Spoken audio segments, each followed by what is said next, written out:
One. Bum, the rough cut. I still don't know why we're called the rough cut, but maybe. Because it's uncut.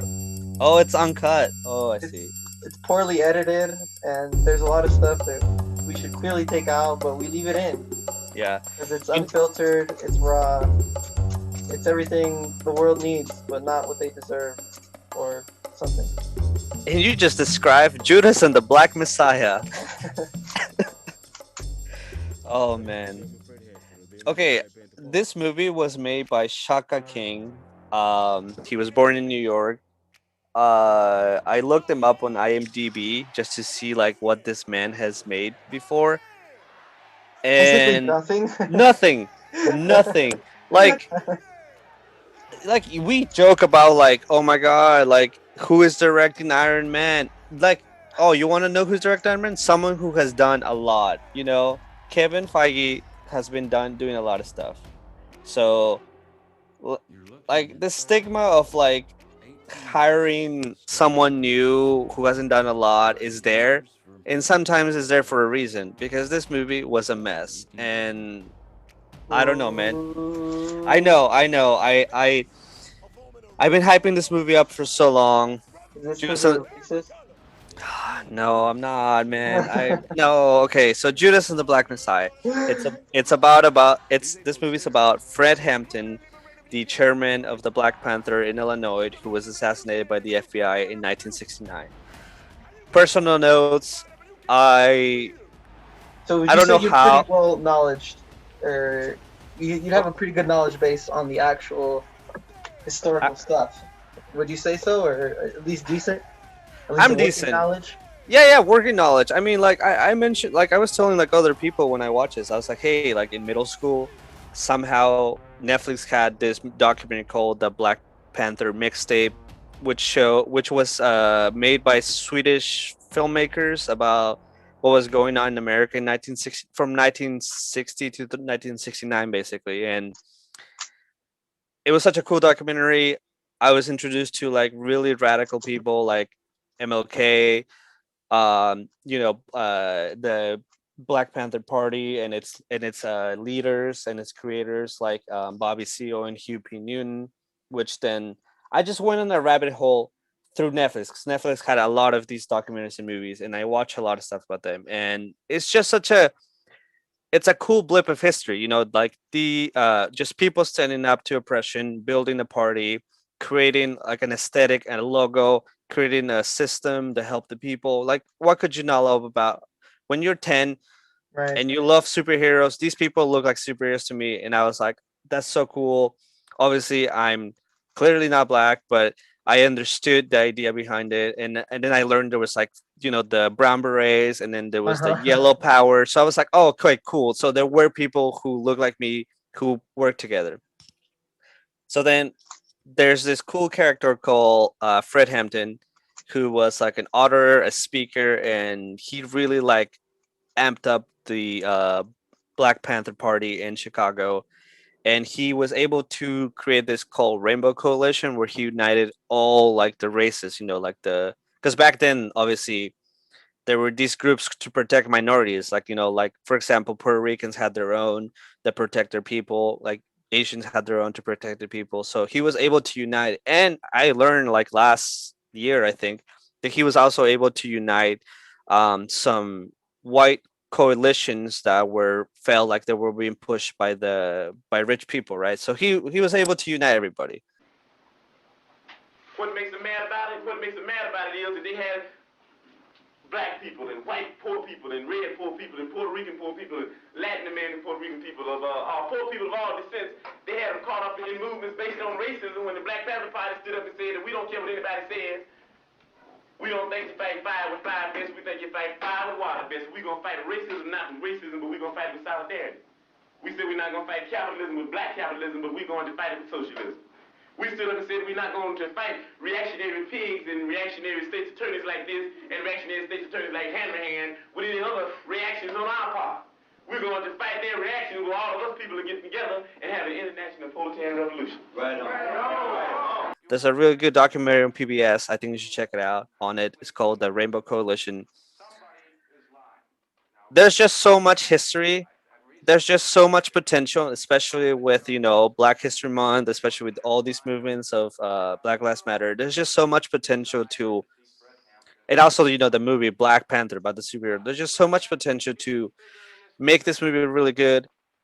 And I know we had the pandemic null, which is why I think they should have taken their time to really think about how to make this movie. And there's so much emotion in this movie. There's so much like our hatred for the FBI killing our heroes, our hatred for, America, really like taking down some people. Like that's emotional, raw, like things that we can talk about and still make a cool action movie where you present this person, Fred Hampton, as a Jesus figure who, in a moment in time, did something really outstanding and was taken down. Like that is right there is a good story. His background, the rise, his death, Judas, the character, because the Judas is an actual man who ratted him out, who worked with the FBI. He's the villain or ambiguous villain, and then his downfall and what came after that. Like that's Right. a that seems like It's a very compelling story.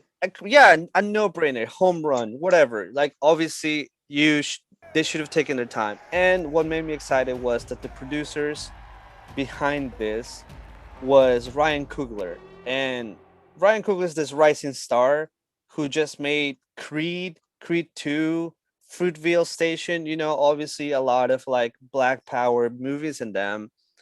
So, and then they had Daniel Kaluuya. Um, I don't know why I had a hard time from Get Out. So there's a lot of raw talent in here, Right. and just fucking fell flat for me. Yeah, you think so? Because I that's what I felt when I don't know, when the movie ended and the credits started rolling. I was like, for something that touches a lot of nerves and interests of mine, and a lot of the feelings that I have, and all this time wishing, like, man, if only Latinos could be this sort of like, mhm. have this kind of activity and stuff. And I don't know, yeah, it did feel sort of like meh, Yeah, meh. for lack of a That's better term. That's, I don't know if that's clearly using my full vocabulary here, but yeah. I know it's I mean, like I'm just gonna go through the cast and tell me this is not like this should be a movie that's golden. So we have Daniel Kaluuya playing as Fred Hampton. We have Lakeith Stanfield, who is from Atlanta. Oh, who is most famous for the show Atlanta, which again, you have Dominique Fishback. I actually don't know her, but she did a really good job of playing the love interest. You have Jesse Plemons, the psychopath from oh yeah. from Breaking Bad, which really good character. There was a bunch of all other small actors who I've seen them in other shows, and then you have Martin Sheen playing Oh as the yeah, right. director with some terrible makeup on him. I was like, what? Like, man, like just pay your makeup artist a little more. Like that man looks like he's wearing like fucking I don't know. His it just looks so fake. It's And J. Edgar Hoover. yeah, like okay, so that's a good cast right there. Like some young actors and actresses ready to take the role in this movie, who is could not come out in the better time after 2020, just riding the wave, putting good work out there. Two outstanding actors, actually no, four outstanding actors, and like what I can see, like two rising stars actresses. You would think that with that you're like, okay, we these people individually, like Martin Sheen, he's really good at just like he's just such a great actor, right? And then with Lakeith and Neil, okay, these should be our stars. The movie just moves so fast that I've never get a sense that they're acting. It just feels like they're people floating in history, and that they're just saying lines. And here's a really good quote. Here's a really good image. Here's a really good like one sentence, one liner, or maybe a paragraph. Here's some action. Here's some brutality, and he dies, and now it's over. And I was like, wait, what? Like, Mm, where I don't I don't need a lot of explanation, and but I was watching it with Kat, and she was like, you know what? Like I think it would have helped out if I knew more about the Black Panther. And then I told her, I was like, yeah, that's fair, but I always say that a good movie answers your questions somewhere along the line. right. Like whatever question you have about the character or their motives, a good movie eventually shows you. And I don't know why, if I didn't know the history, I don't know why Martin Sheen's J. Edgar Hoover's character wants to hunt Daniel Kaluuya. I don't know why Daniel Kaluuya is the way he is. Sorry, Fred Hampton is the way he is at that age. I don't know. I don't know why the robber, the Judas in here, is really quickly like, Wild Bill. yeah. Why I don't know why Wild Bill is just kind of like in between. I don't know why the character that Jesse plays Roy, the FBI agent. I don't know why he's so good at his job to convince me. Like there was just so many questions that were not answered, and I guess that's a good point. Looking back, it seems like, especially the Judas character, William O'Neill, mhm, like he never seems super invested one way or the other. He's yeah, like, okay, fine, I guess I'll spy on these people, and I don't really care. And he's just like looking out for his own skin, basically. And mhm, I don't know, he doesn't come off as very charismatic, so you don't feel bad for him when, spoilers, at the very end, you find out that the dude kills himself yeah, many years later. yeah. Like Which the whole this, time I was watching the movie, I was like, all right, when's this dude gonna kill himself? yeah. I mean, the Uh, title itself, like, is a spoiler in a way because if you know the story of Judas and you know the Jesus the story of Messiah, Jesus. yeah, basically, like that should give you away that someone betrays some, and then that man, his guilt eats him and dies. But I don't know, like I almost don't want to keep talking about this movie because there's just not a lot to talk about. Like stylistic, it felt like it was shot in the pandemic because it's just not a lot of space. It felt like everything was just shot in one block radius. That's Um, fair. like characters were not moving; they were just standing still, which is totally fine. Which is brings my original thing that I said is why did they make rush this movie? Because I'm looking at this and I'm just looking at production and when they shot this movie, and it just seems like they really wanted to get it out really quickly. Um, so yeah, this came out in 2021, but production began and shooting was basically done in 2019 and 2020. Um, Mhm. and So it I mean, says it right here, wasn't really affected by the pandemic and all that, yeah, but it just seems like it's missing some sort of a emotional connection. It seems it's rather cold at times. I guess now that you mention it, I couldn't quite mhm. put my finger on it when I finished watching the movie, but yeah, it just felt like, yeah, okay, I shouldn't feel this apathetic about a movie about such poignant topics. Yeah, Uh, because I mean, you see yeah, Malcolm X, right? yeah, I've seen Malcolm X. I think that's a really good one, despite being 4 hours long. Yeah, and I was gonna say about that. Do you think this movie could have benefited from one more hour where the writers and the characters could expand a little more? Or do you think it's possible to make these type of legacy movies in basically 2 hours? Uh, I mean, I think you could have made a good movie in the runtime that it had.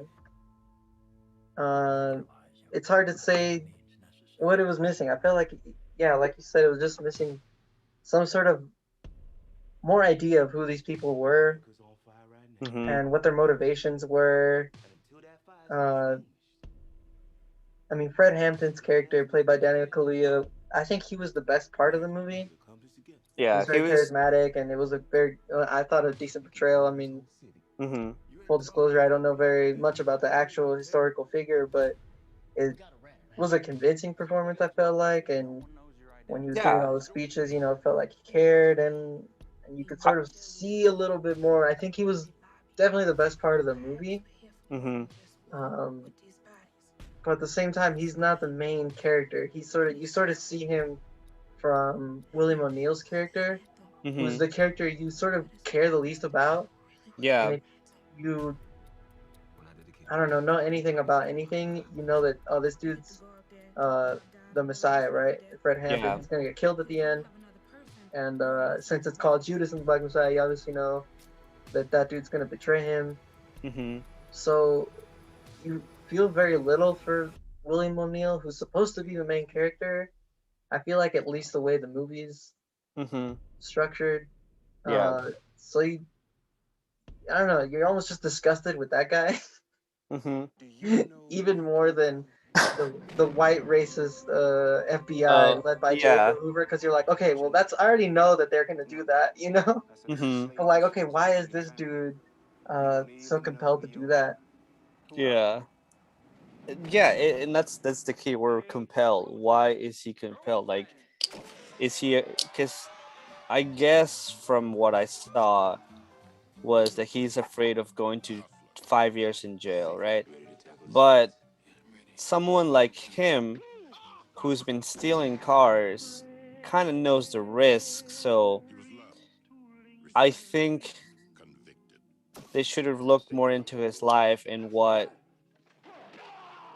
like maybe he, I don't know, like, and that's the thing. It's like this character is just seems like in real life and like in actual history he was just someone who was afraid, because there's that line that says, like, like, why use a badge, and he said, well, like, people who I'm robbing are more afraid of the badge than the gun, Right. so w- after watching the movie, like, I was talking, more about this with other people, and it kind of like hit me. I was like, it would have been great that the first scenes prior to the start of the movie would have been the rise, like a quick, how they were in the first scenes that they were showing like clips of, Black Panthers and marches during that era. Mm-hmm. How there's like pictures of like police brutality.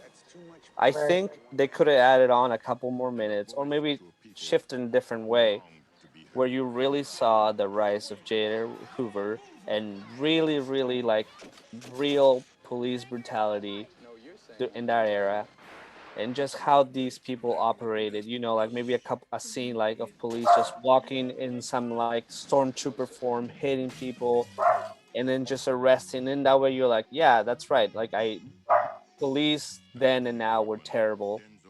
And then you see the FBI kind of like like a gang. These are like, FBI was a gang back then, led by a J. Edgar Hoover, who was terrorizing people and like jailing people for being revolutionaries. And I think that would have led me to believe that this man was more afraid of was afraid of the FBI, like, oh, like, I got caught by the FBI, I'm shaking, like, and then they're giving me a way out. I would have Right. believed that, because at least I know that he, as Judas, is working for himself, and at the same time really wants to just be free, because he will never see an opportunity like this coming from the FBI, because in his eyes the FBI will fuck you up. They will do anything to put you in jail, and the fact that he's given an option to he felt enamored. Like I think they should have put that scene where he takes to his home and introducing his family somewhere in the beginning to show like, hey, I'm gonna like wine and dine you, and then I'm gonna show you that if you work with me, the FBI will be your ally and your friend.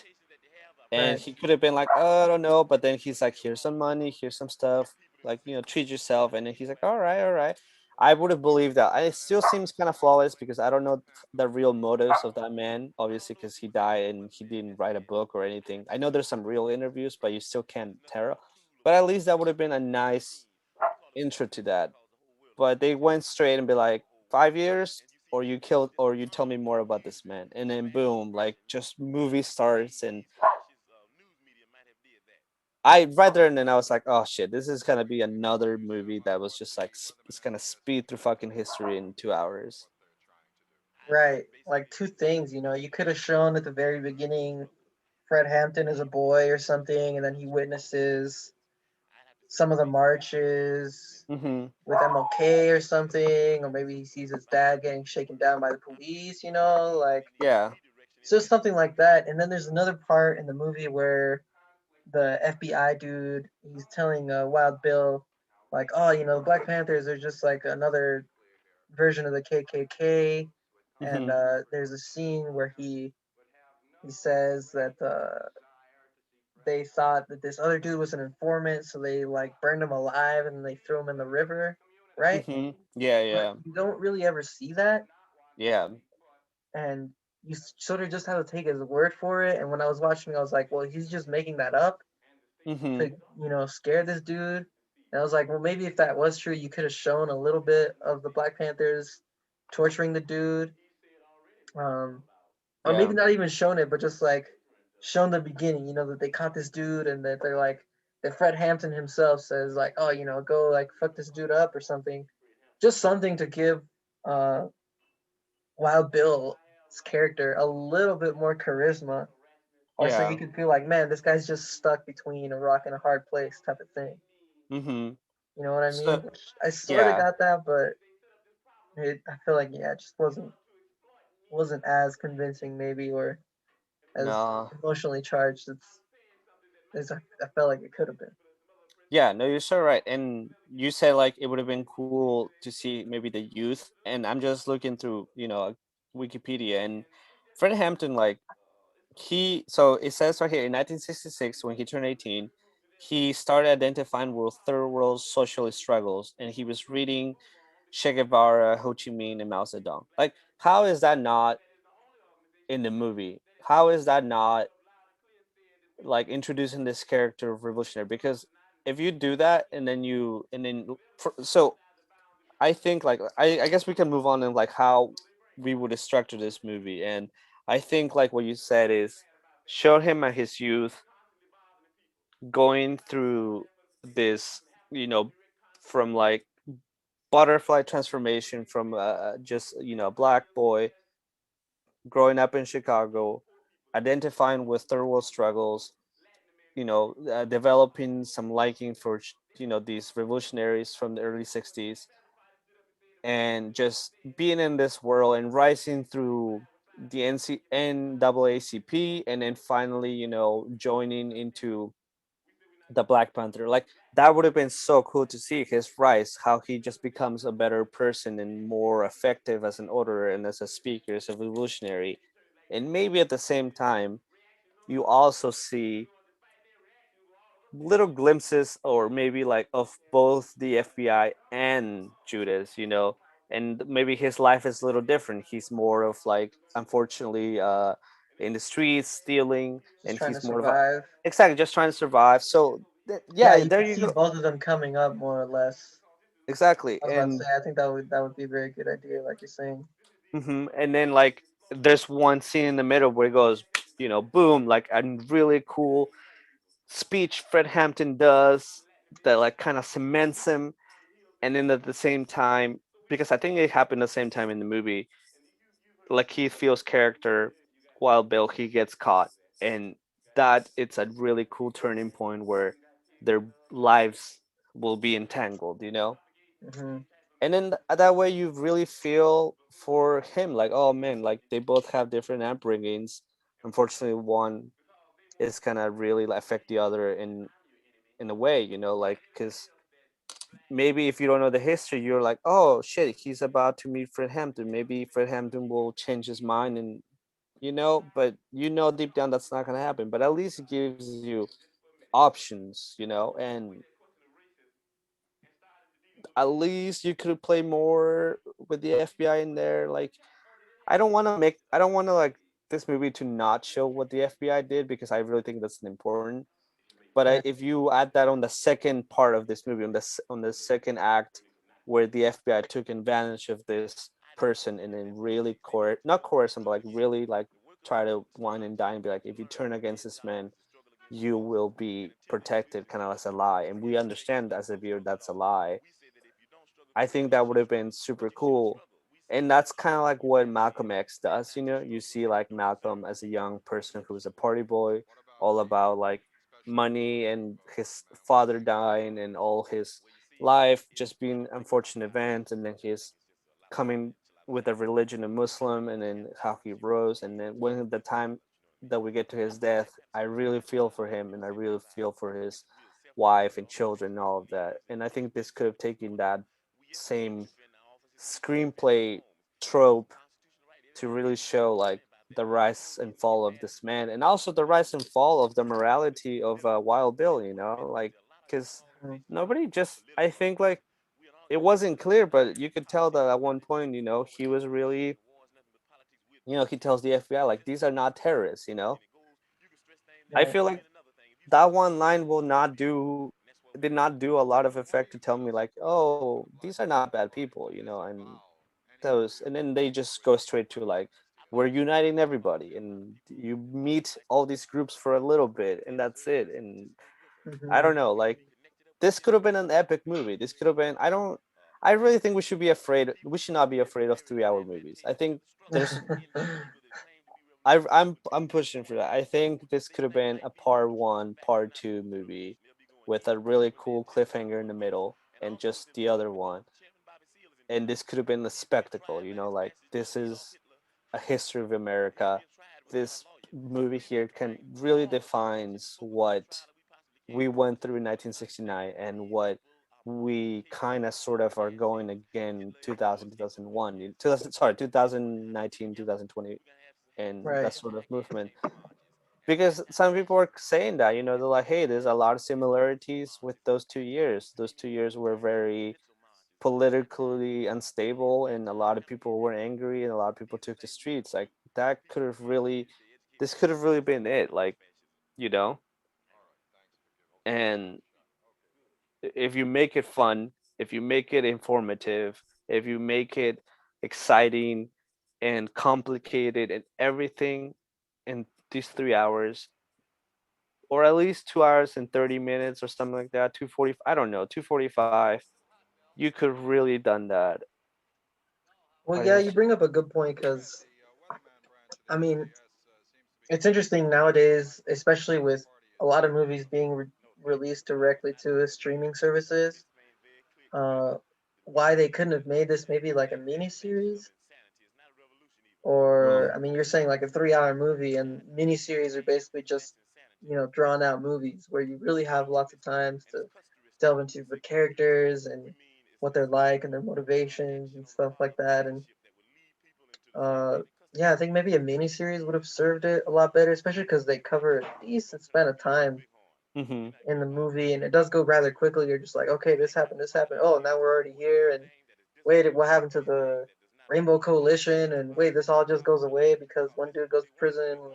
I don't know. It's sort of it's sort of rushed through, as you said, and I think it would have been cool to see a little more interaction between Fred Hampton and Wild Bill. Mm-hmm. Where Yeah. you almost see them more as friends, so that his betrayal hurts more. Yeah. Because in the movie, the way it's portrayed, when he betrays them, you're just like, well, he barely even knows the dude, like why would he care about him, Yeah. type of thing, But if in the movie at least, I don't know how it was in real life, obviously, but if in the movie at least you just really shown him interacting and sort of being friends, and Mm-hmm. yeah, it would have made the climax a lot more emotionally charged. You know what I mean? Yeah, no, I mean, for sure. Like, I guess like the and everything you said, I totally agree. And I think your point about the miniseries that makes more sense now because we still are. Some people are still just at home, and a miniseries released all at once with a binging attitude, like that would have made so great because you're like, okay, I want to know what's next. I want to know what's next. I think that would have definitely saved this screenplay. I think this would have saved like all these negative reviews that I saw afterwards, and I mean less about the reviews, but more about the attitude. Like it felt rushed and going like at the end of the day, we want to see movies that are relatable to us, and friendship and betrayal. That seems like the most relevant thing ever. If not friendship, then betrayal, or the other way around. And just seeing like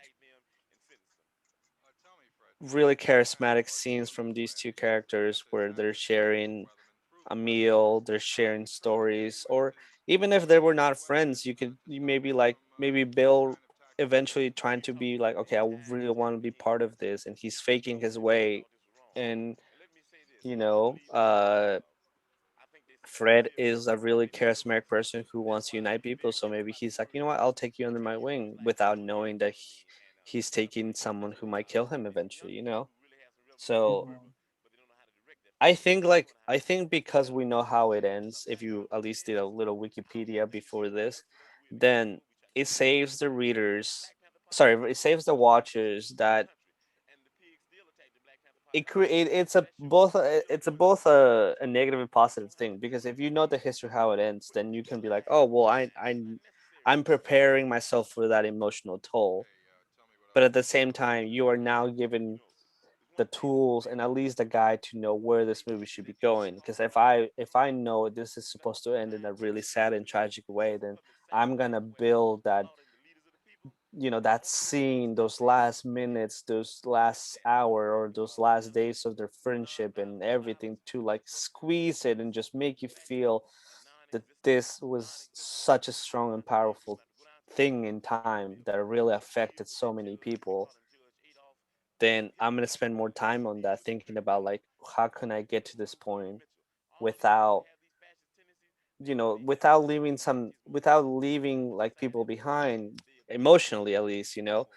Um, and with a mini series, you can totally do that because each episode can be filmed. It can be written or co-written or by different people, and you can ensemble a team who's like, okay, you're really good at action, you're really good at this, and you're really good at finishing films. And I feel like that with all the tools that they had, with all the production people behind it, I think they could have really sat down and be like, okay, we and then the other part is I know there's people who are not down for selling trauma like from minorities, but you can really take away, there's not a lot, the only trauma that happens is at the end, which is the killing.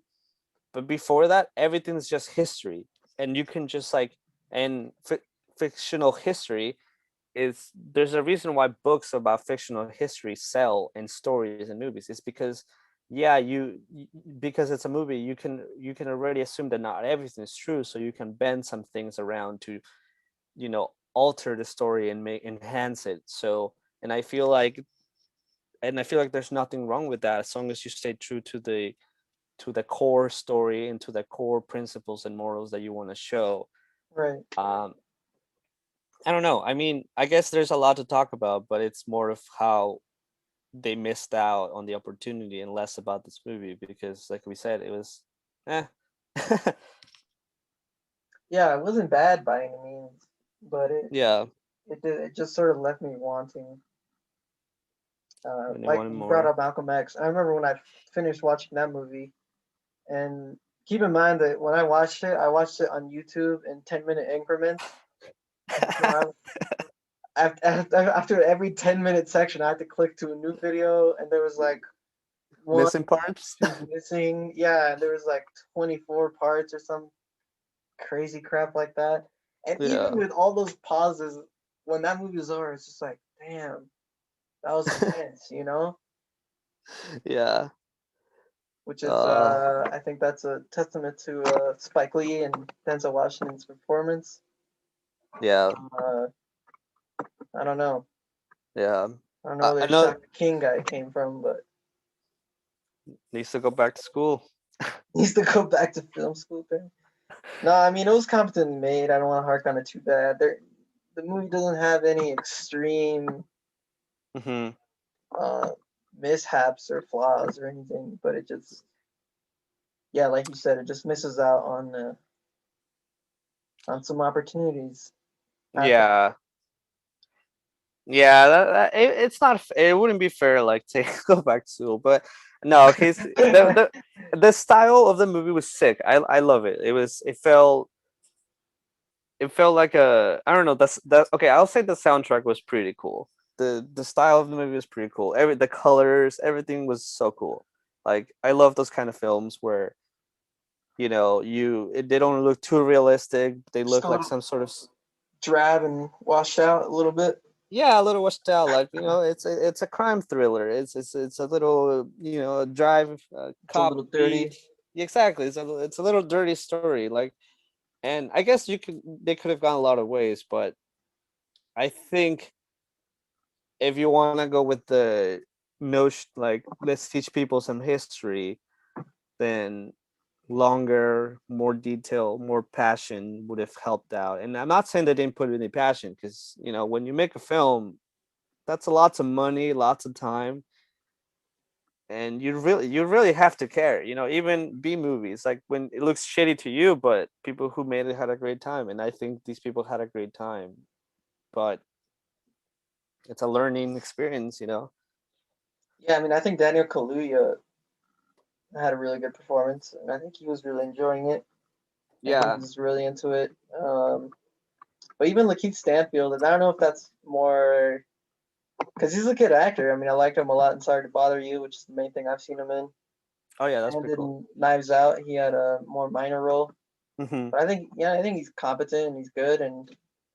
But in this movie, I don't know. It seemed like his performance was a little. Hmm. It almost came off like he didn't care, and I don't know if that's more because of how the character was directed or written in the script. Yeah, I don't think it was because of him directly, but it's still, yeah, it just didn't come off as great. hmm, Yeah, I think that's my overall impression of the film is Daniel Kaluuya is the best part of the film, and his performance holds it up more maybe yeah, than the movie would otherwise if it were somebody else who hmm, wasn't as good or as passionate in that role. But for sure. I mean, I'll still tell people to watch it. I think it's a good start. You know, I think I might do something like, hey, you can watch this movie, but you want to know something cool? There's this movie called Malcolm X, and there's this movie called Muhammad Ali. Those movies are amazing. And there's also Che, part one. Just watch part one. Don't watch part two. or you'll just kill yourself. Yeah, I just die in freaking sadness. Oh my goodness. Yeah. Oh man, yeah. But um, my brother, we were watching some freaking Marvel stuff, and then we were on YouTube, and then he showed me the trailer for Godzilla versus King Kong. It's pretty ludicrous. He has an we axe at one he point, right?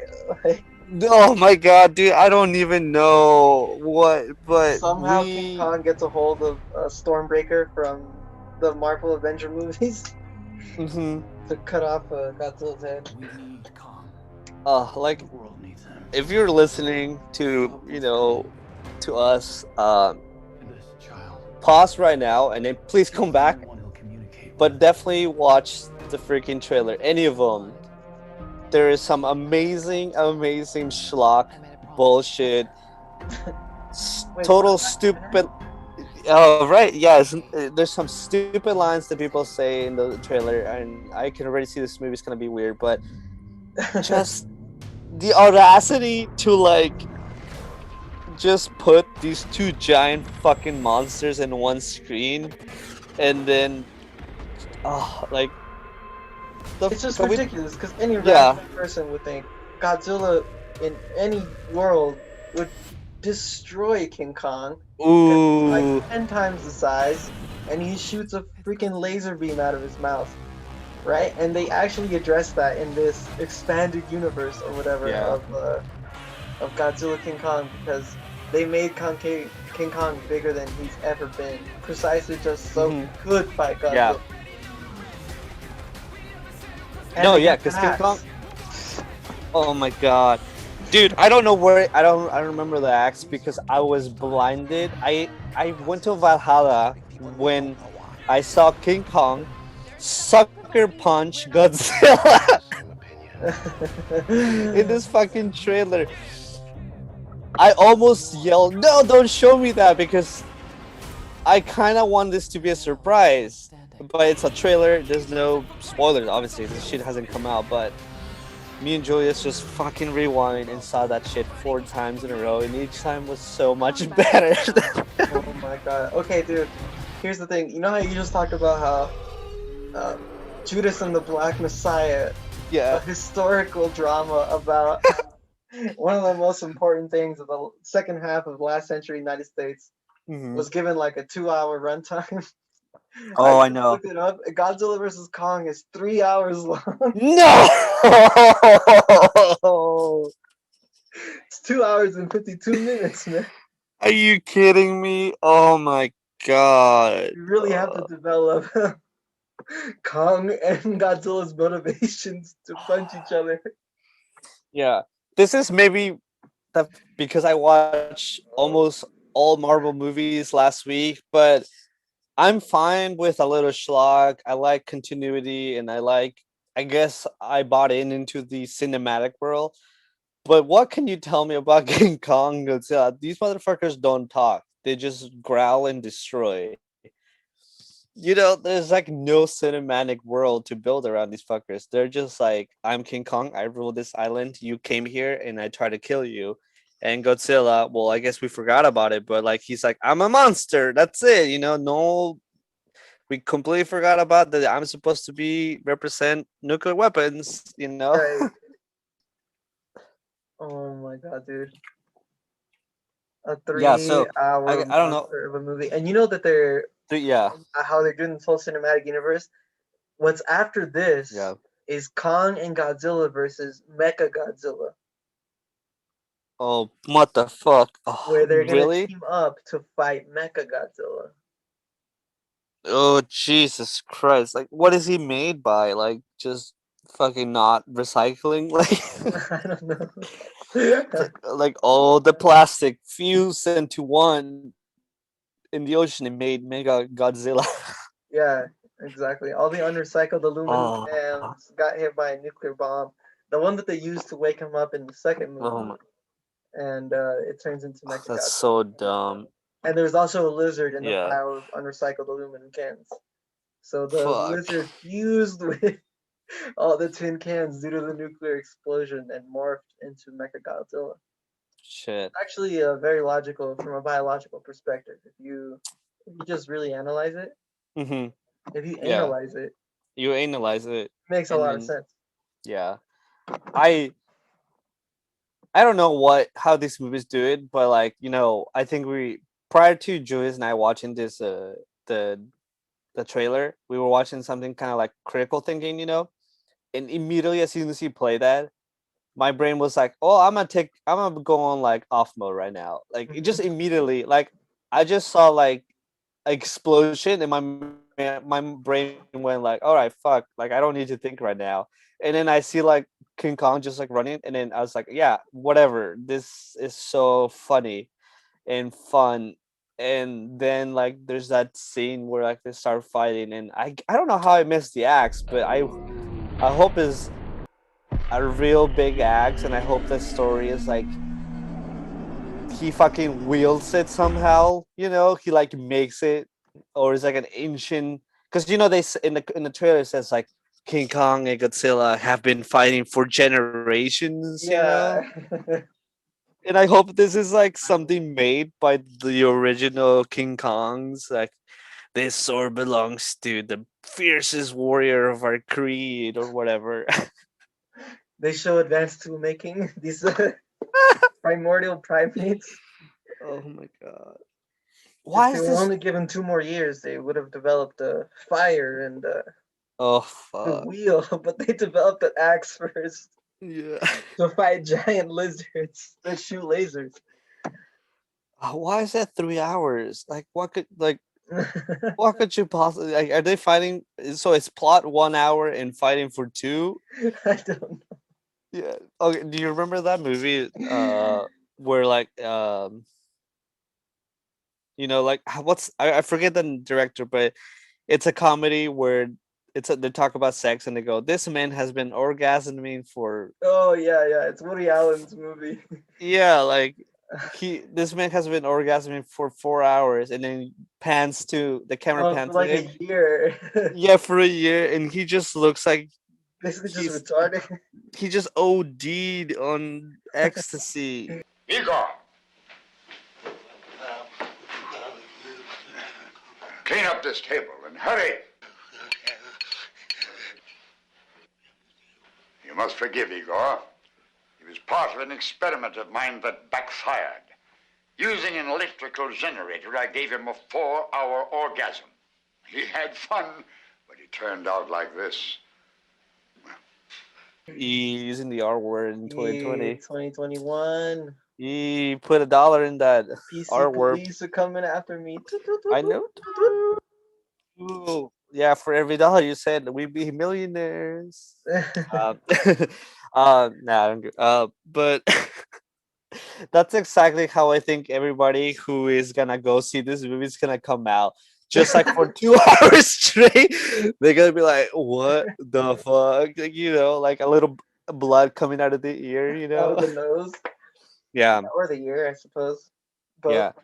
So a very important question: what type of alcohol you're gonna consume and drugs prior to seeing this movie? Like, I think are I'm you just gonna go straight to sniffing glue. I think nice? why are Yeah. we pretending that anything Or else would do the job? yeah, I think I don't. I think I'm just gonna go sober and then just really like it's gonna be an experiment, you know, just to see. I'm gonna do two. I'm gonna watch it one time sober, another one really fucked up, and see which one was worse. Mm, Nah, I don't know, man. Like these movies just don't fucking die. yeah. uh, like I thought we learned our lesson with Transformers movies. Transformers. Yeah, there you go. Transformers. Yeah. Mhm. Transformers 49.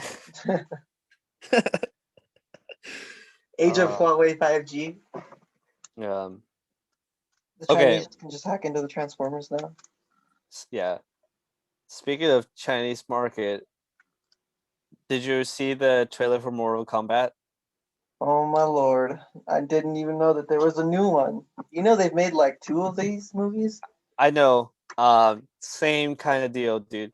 Like you Oh my god. it's just obscene scenes, classic bullshit about like there's a tournament that that determines how the world will fucking end and shit like that. And then you have some sick scenes, some really disgusting scenes of just human brutality in the form of combat. It's just more Yeah. violence porn. Oh, dude, I definitely like watch it 3 times, and then some 9 times after that because as much as I love Kong, the scene of Kong punching Godzilla, nothing will beat just. I want you to actually see it, like, and then maybe we'll talk about it a little bit for the next episode.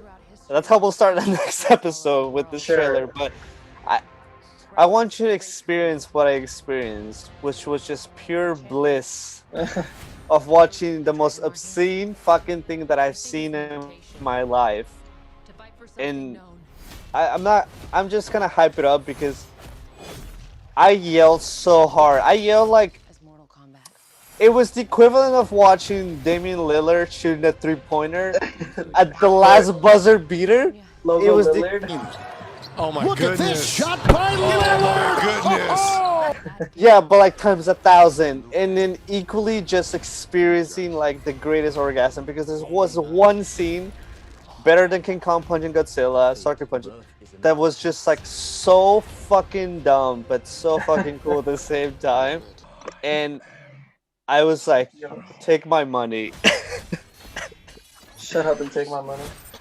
Oh yeah, shut up and take my money. Ugh. Well, there you have it, folks. That's our thoughts on Judas and the Black Messiah. Check it out Oh if my if God. you're too much of a plebeian to afford HBO Max. Or if you live in Mexico, apparently, because there ain't no HBO over here. It'll be there, don't worry.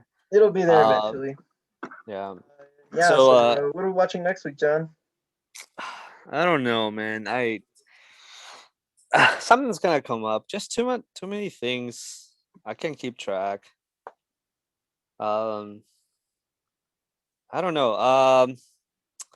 Do you have anything? I guess I didn't prepare hard enough. Neither, to be quite frank, but it's sure to be something good.